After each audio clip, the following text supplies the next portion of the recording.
Hi friends, welcome to our channel. నేను చెప్తాను కొన్ని వాస్తవాలు. ఈరోజు మనం కొంతమంది ప్రజానాయకుల గురించి మాట్లాడుకుందాం. వీరు ప్రజానాయకుల, ప్రతినాయకుల? రాజ్యాంగాన్ని రక్షించాల్సిన వీరు, చట్టాలను కాపాడాల్సిన బాధ్యత గల నాయకులు వీధి రౌడీల్లాగా ప్రవర్తిస్తుంటే సామాన్య మానవుడి పరిస్థితి ఏంటి? ఇదేనా మనం కలలు కన్న దేశం? వీరా మన ప్రజాప్రతినిధులు? వీరికా మనం ఓటు వేసి మన భవిష్యత్తును వారి చేతిలో పెడుతున్నాం? ఎక్కడ ఉంది ప్రజాస్వామ్యం? ప్రజలే ప్రజానాయకుని ఎన్నుకోవాలన్న అంబేద్కర్ కలలు ఎక్కడ? సత్యాగ్రహం, అహింసా మార్గాలను ఎంచుకున్న గాంధీ పుట్టిన దేశంలో ఉన్నామా మనం? ఇకపోతే అసలు విషయానికి వద్దాం.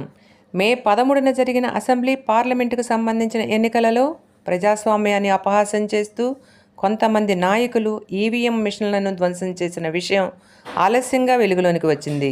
అడ్డు వచ్చిన పోలింగ్ అధికారులను మరియు సిబ్బందిని దుర్భాషలాడుతూ వారిపై దాడి చేశారు.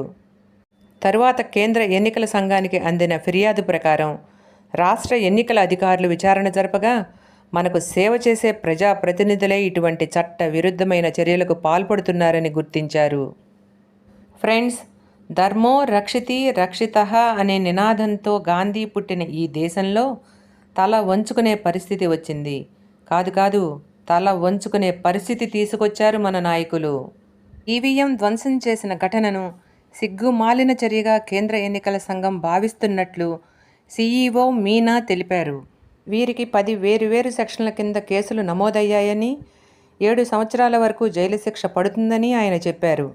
ప్రజాస్వామ్యానికి పునాది రాళ్ళు అని భావించి భారత రాజ్యాంగాన్ని రచించిన డాక్టర్ బిఆర్ అంబేద్కర్ ఆశయాలను తూట్లు పొడుస్తూ ప్రజాస్వామ్యంలో ప్రస్తుతం జరుగుతున్న ఈ ఎన్నికల జయాపజయాలు ధర్మబద్ధంగా వస్తాయని ఆశిస్తూ దిస్ ఈజ్ వాయిస్ ఆఫ్ పద్దు సైనింగ్ ఆఫ్.